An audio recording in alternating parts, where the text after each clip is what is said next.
warahmatullahi wabarakatuh. Assalamualaikum warahmatullahi wabarakatuh. Terima kasih kepada teman-teman semua yang sudah mengklik channel saya. Alhamdulillahirabbil alamin wassalatu wassalamu ala asyrofil anbiya'i wal mursalin wa ala alihi washabbihi ajmain. Wassallallahu ala sayyidina Muhammad wa ala ali sayyidina Muhammad. Oke, baik, terima kasih kepada teman-teman semua yang sekarang sedang beraktivitas. Semoga dalam keadaan sehat-sehat, lancar-lancar semua, dilapangkan rezekinya dan diberikan kesehatan yang baik. Oke, baik. Perkenalkan ya, nama saya Amanda. Saya berasal dari Lampung, Indonesia ya. Dan sekarang saya berdomisili di Kuala Lumpur ya, di Malaysia. Oke, baik. Dalam kesempatan kali ini saya ingin sekali berbagi pengalaman, berbagi cerita kepada teman-teman semua ya, mengenai sedikit sebanyak perjalanan saya di sini dan apa yang membuatkan saya bertahan hingga sekarang dalam keadaan yang baik-baik saja berada di dalam negara orang.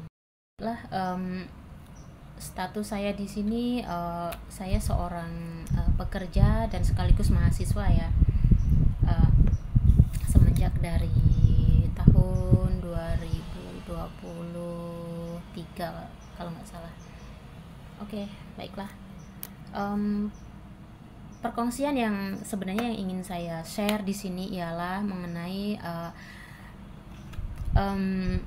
perjalanan saya ataupun pengalaman saya di dalam meniti perjalanan saya di Malaysia ini sebagai seorang pekerja maupun seorang mahasiswa ya. Saya ingin bercerita bahwa pekerjaan saya sebagai bisa dibilang saya BMI ya, BMI ataupun PMI ya, pekerja migran Indonesia yang sekaligus saya belajar di sini. Saya bekerja sekaligus saya belajar, dan itu tidaklah mudah ya. Kalau saya ingin ingin ceritakan itu sangat-sangat tidak mudah. Saya harus membagi waktu sebagai pekerja dan juga pelajar, dan itu tidaklah mudah, dan bahkan itu waktunya itu sering kali kalau orang sini bilang bertembung ya, bertembung di bahasa kita itu bentrok ya bilangnya ya kalau bahasa kita itu. Nah, sudah tentu itu membuat sedikit sebanyak membuatkan saya jadi begitu teramat sangat kesusahan. Dan di sisi lain saya mempunyai tanggung jawab bekerja, di sisi lain saya mempunyai tanggung jawab sebagai seorang student ya, belajar. Nah, dari situ saya kadang ada waktu saya yang merasa kayak begitu mencabar, begitu merasa kayak amit-amit ya ingin berputus asa gitu. Tapi alhamdulillah dengan fadilat ikhtiar ataupun riadoh yang saya amalkan, yang mendapatkan ijazah dari guru saya dengan kamu kalau misalkan di negara orang kamu harus memperbanyak ingat kepada Allah, jalankan ibadah yang wajib. Selain itu kamu harus rajin-rajin bersolawat. Nah, di sini saya ingin sekali berkongsi ataupun bercerita, berbagi mengenai pengalaman saya tentang bersolawat ya. Solawat yang saya amalkan ini alhamdulillah solawatnya dia yang sangat mudah, yang sangat mudah untuk dilaksanakan dimanapun berada, walaupun masih di tempat kerja, di perjalanan ataupun dimanapun lah kita berada, kecuali di tempat-tempat yang terlarang ya, kecuali di tempat yang terlarang itu maksudnya yaitu yang di toilet ataupun di tempat yang kurang baik ya, yang penuh dengan musik apa semua gitu. Oke, di situ tidak baik ya. Nah, sebetulnya ya di dalam menjalankan aktivitas yang begitu sibuk dan membutuhkan ekstra tenaga itu teramat sangat susah ya. Tapi alhamdulillah ketika saya coba mengamalkan sholawat ya, dalam setiap harinya itu tidak kurang dari insya Allah 1.000 ya, tidak kurang dari 1.000. Di sini tuh apa namanya tuh, segala urusan yang apa begitu rumit, yang begitu sulit, waktu yang begitu sempit, itu semuanya tuh terasa lancar, longgar, dan pikiran itu pun jadi terbuka luas gitu. Alhamdulillah.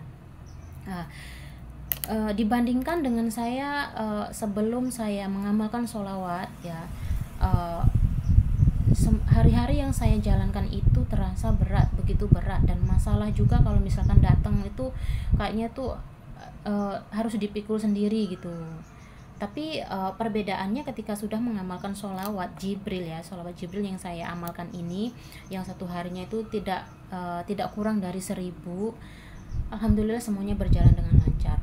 Nah di sini intinya saya ingin sekali berbagi juga pengalaman saya ini kepada teman-teman, agar supaya kawan-kawan di luar sana juga mengamalkan benda yang sama seperti yang saya amalkan gitu.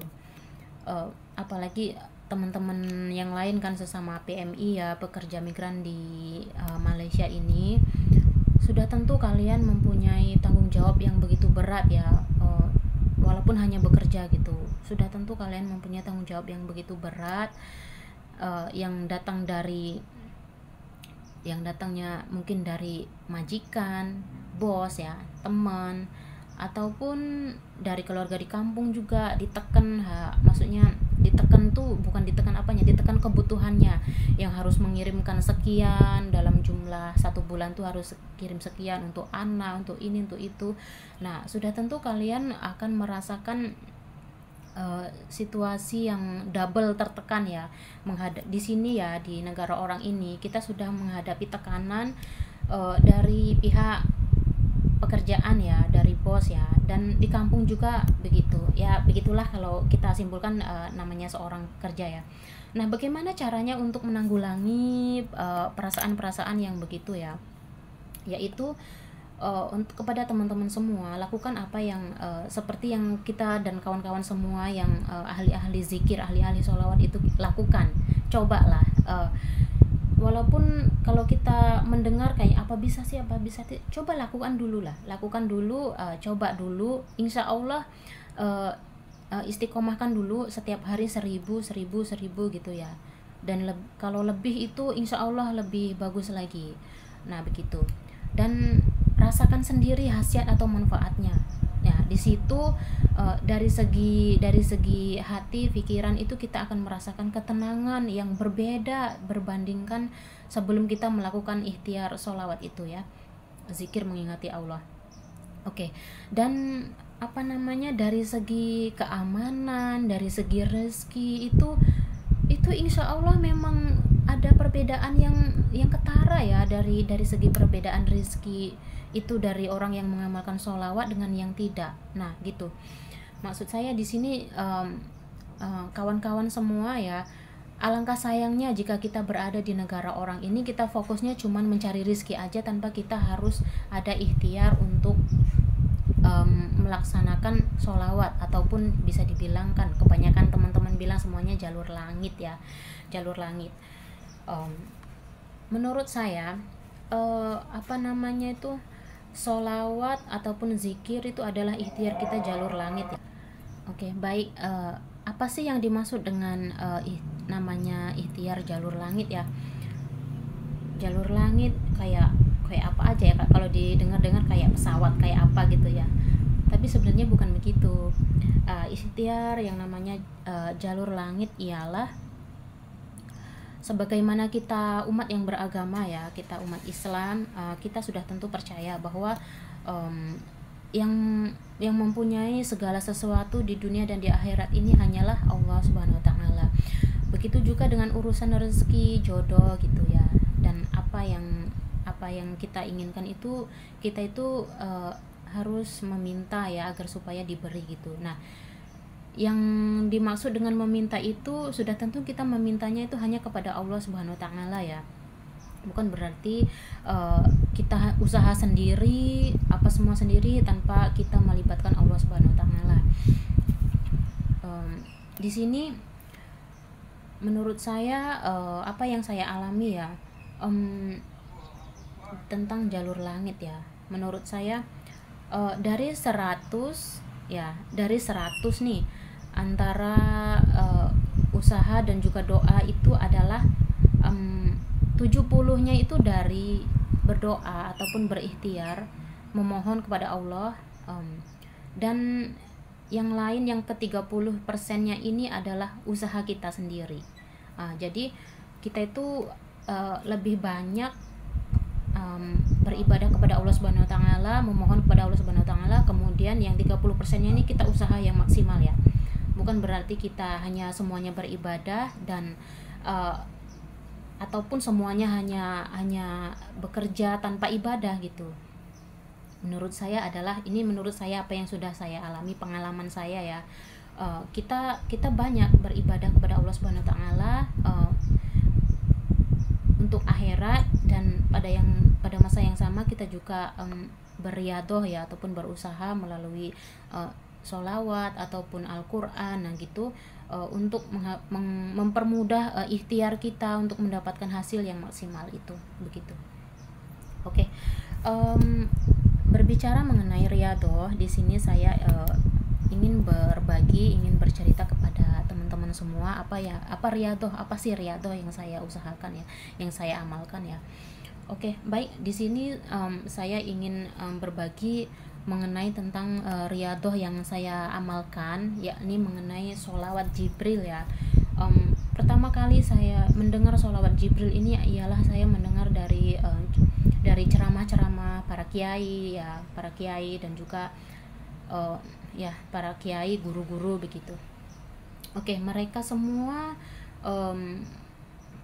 salah satunya yang saya dengarkan ialah guru saya sendiri ya, guru seorang ulama ya.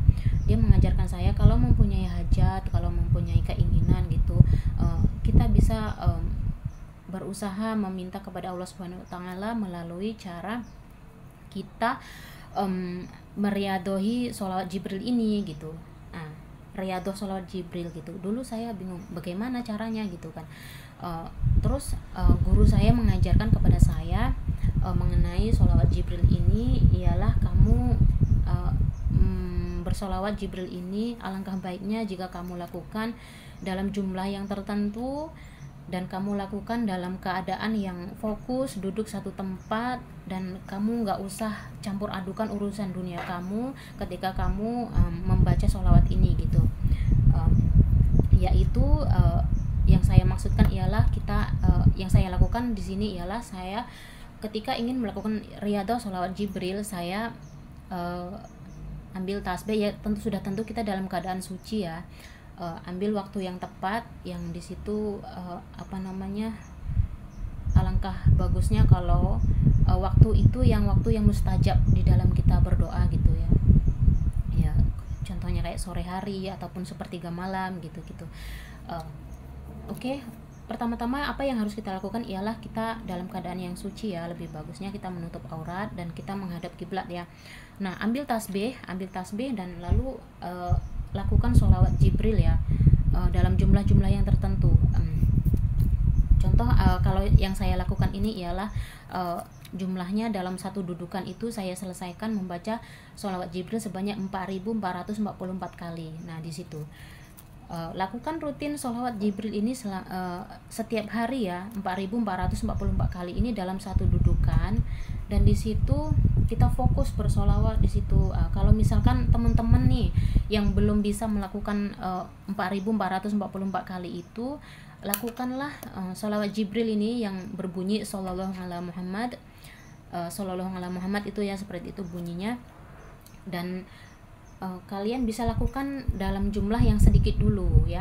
Kalau yang mungkin yang belum terbiasa nih, yang baru mau mencoba nih, kalian lakukan dalam jumlah yang sedikit dulu ya. Ini 1000 kali ya, 1000 kali dulu sholawat Jibril.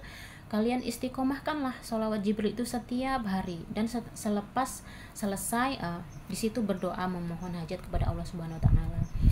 lakukan ini selama 40 hari dulu lah, 1000 setiap hari, nggak pernah yang namanya absen. Oke, kalau buat yang bekerja, mungkin bekerjanya pagi ya pulangnya sore gitu, nggak ada waktu di siang hari, kalian bisa lakukan di malam hari, mungkin sebelum tidur ataupun kalian bangun di sepertiga malam yang terakhir, kalian lakukanlah riyadhah sholawat ini ya, 1000 setiap hari ya, 1000 setiap hari untuk yang pemula ya, jangan langsung banyak sekaligus, nanti takutnya kalian merasa berat ya. Oke, akan tetapi kalau yang sudah terbiasa, kalian mempunyai waktu yang luang, oke, alangkah baiknya kalian lakukan riyadhah sholawat 4444 kali dalam satu waktu ya, satu dudukan. Dan selepas selesai, kalian utarakan hajat kalian kepada Allah Subhanahu wa taala. Oke, insya Allah dengan riyadhah sholawat Jibril itu kalian lakukan terus menerus. Nah, dan kalian di situ ya, sebelum hajat kalian Allah Subhanahu wa taala kabulkan, maka di situ insya Allah kalian akan merasakan khasiatnya itu sendiri ya, khasiatnya itu sendiri. Salah satunya itu ya, hati kalian, pikiran kalian itu akan menjadi lebih kuat, lebih tenang. Apabila ada masalah, kalian tidak cepat kayak wah gitu melenting gitu, kalian akan tetapi akan, memang ada masalah, tetap ada masalah ya, namanya hidup ya, akan tetapi kalian tuh menyikapinya tuh dengan hati yang lapang, dengan kalian tidak perlu rasa bersedih, berputus asa, dan kalian bisa menyelesaikannya dengan baik. Oke, di situ. Dan yang kedua, urusan kalian itu yang tadinya itu ribet, rumit gitu ya, itu akan mudah terselesaikan. Di situ akan mudah terselesaikan dengan baik ya, dengan yang tentunya dengan izin Allah Subhanahu wa taala ya. Dan yang ketiga, kalian itu akan merasakan yang namanya terselamatkan dari yang namanya bala bencana gitu, seperti yang sudah saya alami sendiri. Waktu itu saya kehilangan dompet ya, dompet saya jatuh ya, kita tahu sendiri kan yang namanya dompet kan di situ tempatnya kita menyimpan benda-benda penting ya, kayak KTP ataupun kayak kartu mahasiswa, lesen ataupun ATM, semua kan di situ ya, dan yang lain benda-benda penting. Dan dompet saya yang jatuh itu adalah dompet yang besar, dompet saya yang besar di situ jatuh. Dan waktu itu ketika jatuh itu saya sudah mencari ke semua tempat, dan saya sudah, namanya orang kehilangan ya, saya sudah begitu sedih, bahkan menangis ya, kenapa saya bisa segitu lalainya, dompet yang begitu penting jatuh ya. Terus alhamdulillah, sebelum itu kejadiannya itu di sore hari. Nah, paginya itu saya sudah mengamalkan sholawat 4444 kali ya, alhamdulillah. Dan saya sudah berusaha mencari kesana kemari, bertanya dengan orang, dan semuanya nggak tahu.